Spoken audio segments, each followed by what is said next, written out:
प्रदेश की पहली योग नीति को जल्द मिलेगी मंजूरी। ड्राफ्ट पर आयुष विभाग को 50 से अधिक लोगों के सुझाव। अच्छे सुझाव को नीति में किया जाएगा शामिल।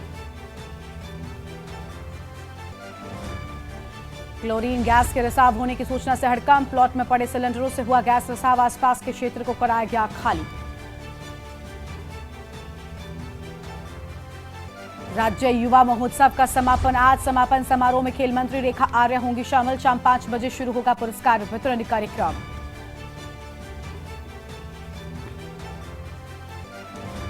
कृषि मंत्री गणेश जोशी कई मामलों में समीक्षा बैठक की। विश्वविद्यालय की समस्याओं को लेकर की समीक्षा बैठक। पंतनगर के दैनिक वेतनभोगी कार्मिकों के वेतन पर चर्चा। उत्तराखंड में फिर बदला मौसम का मिजाज। मौसम विभाग ने हल्की से मध्यम बारिश के जताए आसार। 3500 मीटर ऊंचाई वाले इलाकों में बर्फबारी के आसार। ठंड से बढ़ा स्वाइन फ्लू का खतरा। 2 दिन के भीतर इन्फ्लुएंजा के 10 मरीज आए सामने। सभी अस्पताल में भर्ती।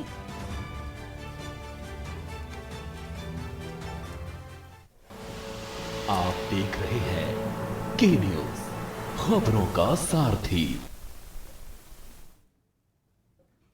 नमस्कार, आप देख रहे हैं के न्यूज इंडिया। मैं हूं आपके साथ गरिमा वाजपेयी। खबर उत्तराखंड की शुरुआत करेंगे हम खबरों के साथ में। देहरादून से बड़ी जानकारी आपको हम बताते हैं, जहां प्रदेश की पहली योग नीति को जल्द मंजूरी मिलने वाली है। कैबिनेट की जल्द मिलेगी मंजूरी। ड्राफ्ट पर आयुष विभाग को 50 से अधिक लोगों के सुझाव की बात सामने आई है और अच्छे सुझाव को नीति में किया जाएगा शामिल। तो अच्छे सुझाव को नीति में शामिल किया जाएगा और ड्राफ्ट पर आयुष विभाग को मंजूरी की बात सामने आ रही है। अहम खबर आपको हम बता रहे हैं, इस वक्त की बड़ी जानकारी आपको हम बता दें,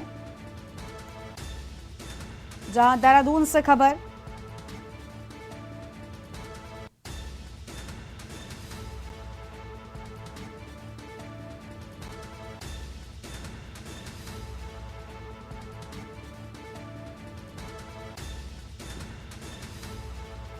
और अच्छे सुझाव को नीति में शामिल किया जाएगा। फिलहाल ये बड़ी खबर आपको हम बता रहे हैं, इस वक्त की अहम जानकारी देहरादून से। प्रदेश की पहली योग नीति को जल्द मंजूरी मिलने वाली है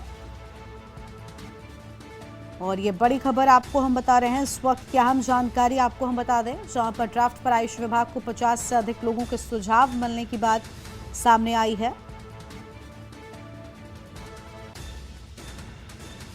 अच्छे सुझाव को नीति में शामिल किए जाने की बात और प्रदेश की पहली योग नीति को जल्द मंजूरी मिलेगी।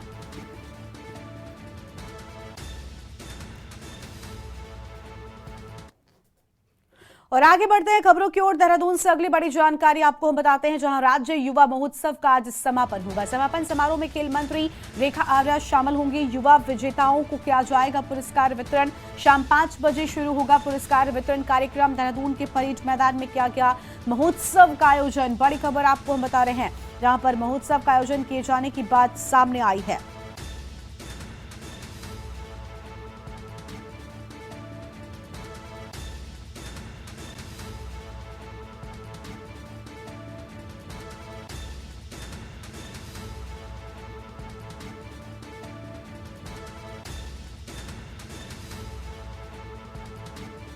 शाम 5 बजे कार्यक्रम के बाद और दून के परेड मैदान में महोत्सव का आयोजन किए जाने की बात सामने आई।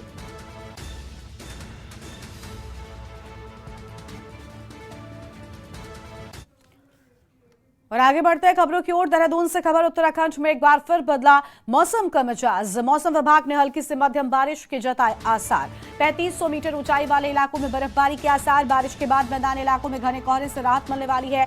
रुद्रप्रयाग, उत्तरकाशी, पिथौरागढ़ में बारिश का अलर्ट। चंपावत, बागेश्वर, चमोली में हल्की बारिश का अलर्ट है और कल से मौसम फिर बदलने वाला है। तो ये बड़ी जानकारी आपको हम बता रहे हैं, जहां पर कल से मौसम फिर बदलने वाला है।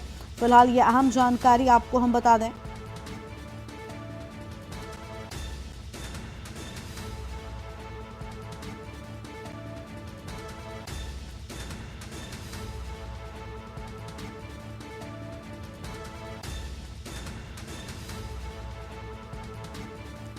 और चंपावत, बागेश्वर से जुड़ी अहम खबर।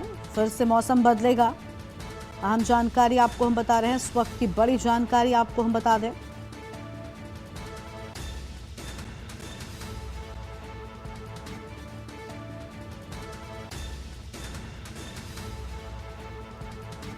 3500 मीटर ऊंचाई वाले इलाकों में बर्फबारी के आसार।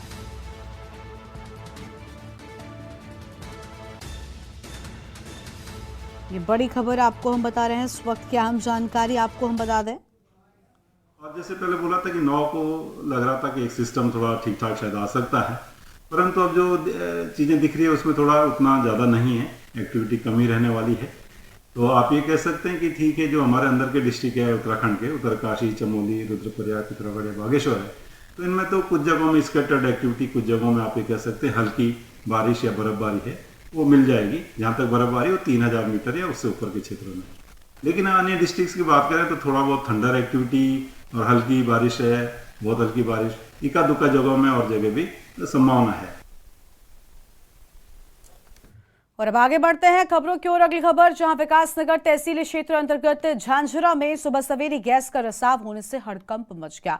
स्थानीय निवासियों की सूचना से पहुंचे पुलिस ने मामले को गंभीरता से लेते हुए फायर ब्रिगेड, एनडीआरएफ और एसडीआरएफ की टीम को बुलाया है। रेस्क्यू टीम क्लोरीन सिलेंडर को जेसीबी की मदद से हटाने का प्रयास कर रही है, तो वहीं स्थानीय लोगों को गैस से सांस लेने में दिक्कतों का सामना करना पड़ रहा है और इन दिक्कतों के बाद उन्हें घरों से सुरक्षित स्थान पर भेजा जा रहा है। मौके पर पहुंचे एसएसपी अजय सिंह ने कहा कि रात करीब 3 बजे की घटना है जब सिलेंडर लीक हुई, जिसके बाद सुबह तड़के प्रेमनगर थाने में सूचना मिली और अब रेस्क्यू ऑपरेशन चलाया जा रहा है। सिलेंडर लंबे समय से एक प्लॉट में पड़े हुए थे, जिसकी जांच पुलिस द्वारा की जा रही है।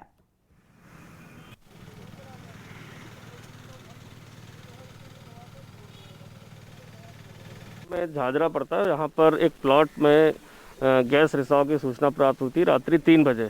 तो चूंकि पहले जब पुलिसकर्मी यहाँ पहुँचे तो पता चला कि सांस लेने में कोई दिक्कत हो रही है। इसमें हमारे फायर के और एनडीआरएफ की जो है यूनिट को बुलाया गया और इन्होंने जब मास्क वगैरह पहन के चेक किया तो ये फ्लोरीन के सिलेंडर काफ़ी लगता है पुराने रखे हुए हैं प्लॉट में और इनमें रिसाव हुआ है। अब किन परिस्थितियों में यहाँ रखे गए थे, कब से रखे गए, जाँच का विषय है, लेकिन आसपास के लोगों को खाली करा दिया गया मकान को और सेफ्टी के लिए इसको यहाँ से शिफ्ट करके कहीं डंप किया जा रहा है, जिसकी कार्रवाई चल रही है। देखिए, यहाँ पे क्लोरीन गैस रिसाव की सूचना आई थी, उसके रिस्पांस में सभी लोग यहाँ पर मौजूद हैं। एसडीआरएफ भी है, फायर सर्विस भी है और जिला पुलिस से भी सभी लोग यहाँ पर हैं। और उसी क्रम में यहाँ पर जो भी यहाँ से आपसी से जानकारी करने के बाद क्लोरीन गैस को न्यूट्रलाइज करने के लिए जो भी कार्रवाई की गई है वो कर दी गई है। लोगों को आसपास चेतावनी दे दी गई है और उनको यहाँ से खाली करा दिया गया है ताकि किसी को कोई नुकसान न हो। और यहाँ पर रुकते हैं एक ब्रेक के लिए, जो लौटेंगे। आप देख रहे हैं के न्यूज। ब्रेक के बाद आप सभी का स्वागत है। कृषि मंत्री गणेश जोशी ने विधानसभा देहरादून स्थित कार्यालय में काशीपुर स्थित मेगा फूड पार्क के लिए विद्युत टैरिफ निर्धारण के संबंध में समीक्षा बैठक ली। बैठक में मंत्री गणेश जोशी ने कहा कि सरकार द्वारा प्रदेश की फूड प्रोसेसिंग इकाइयों को कृषि की दर पर विद्युत उपलब्ध कराने के शासनादेश जारी किया गया था, लेकिन इस शासनादेश का अनुपालन न होने की शिकायतें मिल रही हैं। उन्होंने बताया कि काशीपुर स्थित मेगा फूड पार्क में 22 इंडस्ट्रियां स्थापित होनी थी, लेकिन अभी तक सभी उद्योग की इकाइयां स्थापित नहीं हो पाई हैं।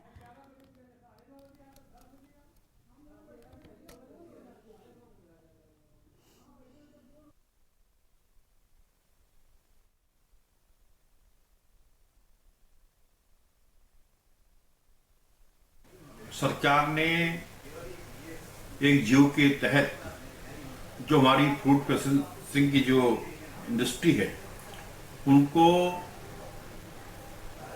कृषि के दर पर बिजली देने का शासनादेश निकाला था,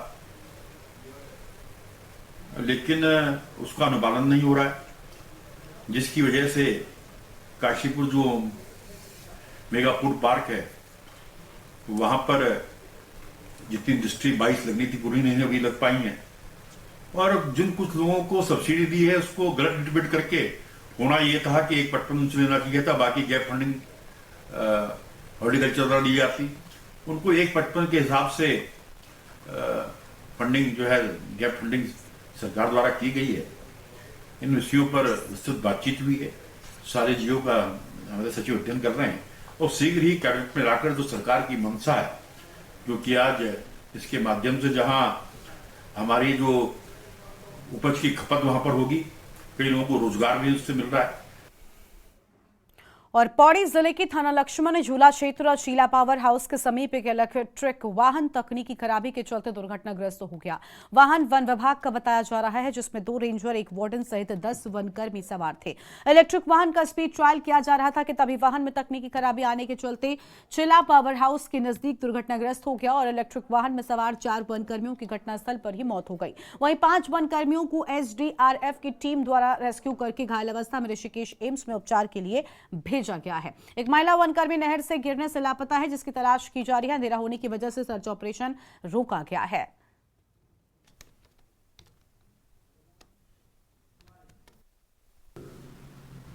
दुखद घटना का मुझे पता चला। मैं यहाँ पर एक मीटिंग को लेकर के भुवनेश्वर आया हुआ हूँ और मुझे इस दुखद घटना की सूचना मिली, जिसमें हमारे विभाग के 2 रेंज ऑफिसर्स और एक एसडीओ मिसिंग है। 4 लोगों की डेथ हुई है और 5 लोग एम्स में भर्ती हैं। बहुत ही दुखद घटना है। ये एक इलेक्ट्रिक गाड़ी थी। जब से जिप्सी का निर्माण बंद हुआ तो इसके कई राज्यों में इसका ट्रायल हुआ है। मैंने भी इसमें ट्रायल किया था और आज सुबह ही हमारे चीफ वाइल्ड लाइफ वार्डन और डायरेक्टर राजेश जी ने भी इससे ट्रायल किया। लेकिन शाम को जब ये 10 लोग इसमें निकले हैं तो अभी घटना की जानकारी पूरी नहीं है।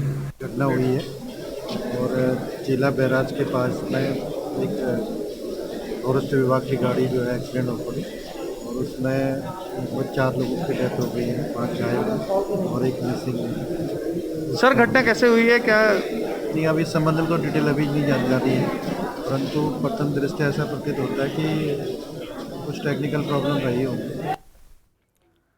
विश्व प्रसिद्ध जिम कॉर्बेट नेशनल पार्क में कई बार ऐसे वीडियो सामने आते हैं जो अचंभित करने के साथ ही पर्यटकों को डरा भी देते हैं। एक वीडियो तेजी से सोशल मीडिया में वायरल हो रहा है जो कॉर्बेट पार्क के गर्जिया पर्यटन जोन का बताया जाता है, जिसमें एक बाघिन जिप्सी की तरफ एग्रेसिव मोड में आती हुई दिखाई देती है। जिसमें बाघिन दहाड़ते हुए जिप्सी की तरफ आ रही है। वहीं वीडियो बन रहा है और नीचे गाइड भी एक बार के लिए डर जाती है और फिर खुद एकाएक जंगल की ओर चली जाती है। वहीं वीडियो को लेकर वन्यजीव प्रेमी संजय चमल कहते हैं कि एक वीडियो तेजी से वायरल हो रहा है जो कॉर्बेट पार्क के गर्जिया पर्यटन जोन का है।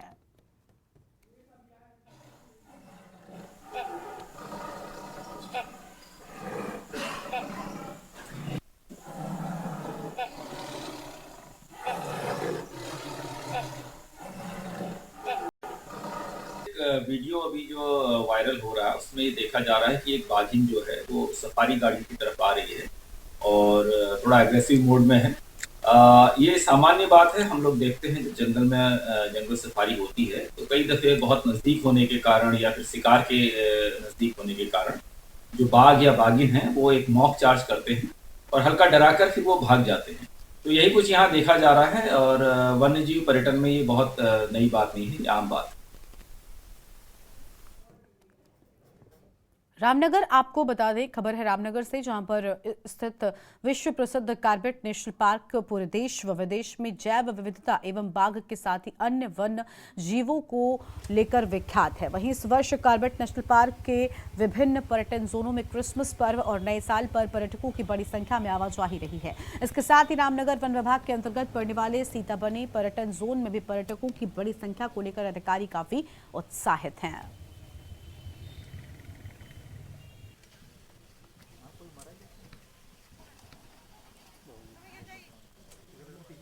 सर 25 दिसंबर से 1 जनवरी तक रामनगर वन विभाग और कॉर्बेट नेशनल पार्क में कितने पर्यटकों की आवाजाही है और तो विभागों को दोनों को कितना राजस्व प्राप्त है? हमारा जो ईयर एंड का होता है, बहुत ही टूरिस्ट सीज़न का पीक सीज़न है कॉर्बेट टाइगर रिजर्व में या तो पूरा ही रामनगर में। जो 25 दिसंबर से हम 7 जनवरी तक जब हम कैलकुलेट करेंगे, लगभग 16,000 पर्यटक आए कॉर्बेट टाइगर रिजर्व में, या तो डेली विजिट किए या नाइट स्टे किए और इससे राजस्व लगभग 80 से 90 लाख प्राप्त हुआ है कॉर्बेट टाइगर रिजर्व को। और इसके साथ साथ इस बार सीताबनी भी बहुत अच्छा बढ़ा है। तो सीताबनी में भी लगभग 10,000 पर्यटक आए, डे विजिट किए सीताबनी पर्यटक जोन में 25 दिसंबर से 7 जनवरी तक और लगभग 33 लाख का रेवेन्यू प्राप्त हुआ है। कृषि मंत्री गणेश जोशी ने विधानसभा देहरादून स्थित कार्यालय में पंडित गोविंद वल्लभ पंत कृषि एवं प्रौद्योगिक विश्वविद्यालय पंतनगर के दैनिक वेतनभोगी कर्मचारियों के वेतन और विश्वविद्यालय के अन्य समस्याओं के संबंध में समीक्षा बैठक ली। बैठक में मंत्री ने कहा कि श्रम विभाग के नियमानुसार सरकारी उपक्रमों में कार्यरत श्रमिकों को दिए जाने वाले दैनिक वेतन के सापेक्ष जीबी पंत विश्वविद्यालय में कार्यरत श्रमिकों का दैनिक वेतन कम है, जिसकी हर 5 सालों में समीक्षा की जाती है। मंत्री ने अधिकारियों को निर्देशित करते हुए कहा कि जल्द से जल्द वेतन के संबंध में समीक्षा की जाए, जिससे श्रमिकों को राहत मिल सके। कृषि मंत्री ने पंडित गोविंद वल्लभ पंत कृषि एवं प्रौद्योगिक विश्वविद्यालय के रखरखाव के लिए मांग की गई धनराशि के संबंध में अधिकारियों को प्रस्ताव तैयार करने के निर्देश भी दिए हैं।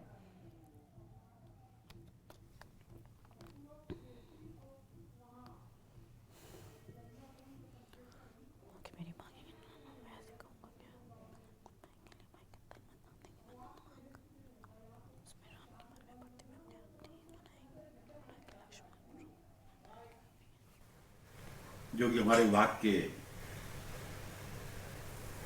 अंडर आती है, उनके कुछ प्रॉब्लम्स को लेकर एक मीटिंग यहाँ पर आयोजित की गई, जिसमें हमारे सचिव कृषि विभाग या पर सचिव वित्त नियामक और श्रम के अधिकारी मौजूद थे। और जैसा कि मुझे बताया गया था कि वहाँ के श्रमिकों की जो वो वेतन दिया जाता था बहुत कम है, और क्योंकि जो सरकारी उपक्रमों में जितना भी श्रमिकों को वेतन दिया जाता है, श्रम विभाग के नियमों के अनुसार उनको दिया जाता है और हर 5 साल में उसका रिव्यू होता है। तो मैंने श्रम के अधिकारियों को निश्चित किया है कि 19 के बाद अब 24 आ गया है, आप उसको रिव्यू करें ताकि उसकी का राहत जो है कर्मिक को मिल सके, जो वहां पे श्रमिक के रूप में काम कर रहे हैं। दूसरा, उसके रखरखाव के लिए, मेंटेनेंस के लिए अलग से बजट की जो मांग की गई, उसका भी हमने कहा कि इसका प्रस्ताव बनाकर बजट में व्यवस्था करेंगे। और मैंने कहा समय समय पर एक इसकी मीटिंग्स होनी चाहिए। आगे बढ़ते हैं खबरों की ओर। देहरादून में स्मार्ट सिटी के कार्यों के चलते अगले 2 महीने रूट डाइवर्ट रहेगा। देहरादून अजय सिंह ने बताया कि स्मार्ट सिटी परियोजना के अंतर्गत अग्रवाल धर्मशाला से लेकर भंडारी बाग तक लगभग 1.5 किलोमीटर की परिधि में देहरादून स्मार्ट सिटी लिमिटेड द्वारा ड्रेनेज और सीवेज लाइन बिछाए जाने का कार्य किया जाएगा, जिसके चलते इस मार्ग पर वाहनों की आवाजाही बाधित रहेगी। और इसको देखते हुए दून पुलिस ने प्रिंस चौक से सहारनपुर चौक की ओर जाने वाले वाहनों को सहारनपुर चौक से पहले शमशान घाट वाली गली की ओर डाइवर्ट किया जाएगा।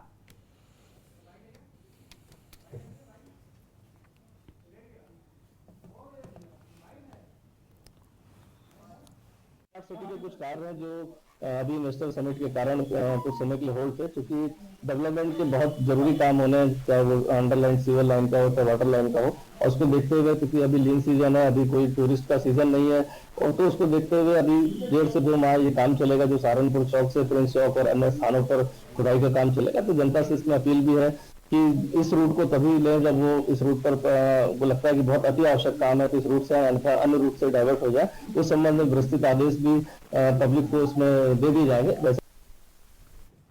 अगली खबर पौड़ी से है, जहां ट्रक सितारगंज से सरकारी राशन का चावल लेकर खाद्य गोदाम श्रीनगर जा रहा था। ऋषिकेश बद्रीनाथ हाईवे पर NHPC कॉलोनी के समीप राशन का ट्रक गहरी खाई में गिरा। दुर्घटना में चालक की मौके पर ही मौत हो गई।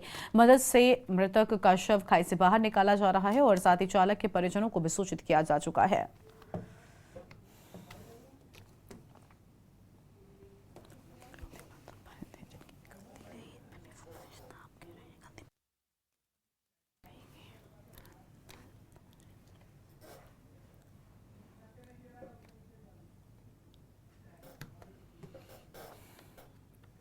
उत्तराखंड में भाजपा लोकसभा चुनावों से पहले अपने कमजोर बूथों को मजबूत करने पर फोकस करेगी। इसके लिए पार्टी की ओर से माइक्रो प्लान तैयार किया गया है। बता दें कि देहरादून में हुई लोकसभा चुनाव योजना बैठक के दौरान पार्टी की इस खास रणनीति पर चर्चा की गई है। इसके तहत राज्य में विपक्ष के मजबूत बूथों को विशेष रूप से टारगेट किया जाएगा। इसके लिए पार्टी ने कांग्रेस के परंपरागत वोट बैंक पर सेंध लगाने की योजना बनाई है। खासकर अनुसूचित जाति के वोटरों को रिझाने पर भाजपा का खास फोकस है। 7 मोर्चे हैं सातों मोर्चों की अलग अलग भूमिका है।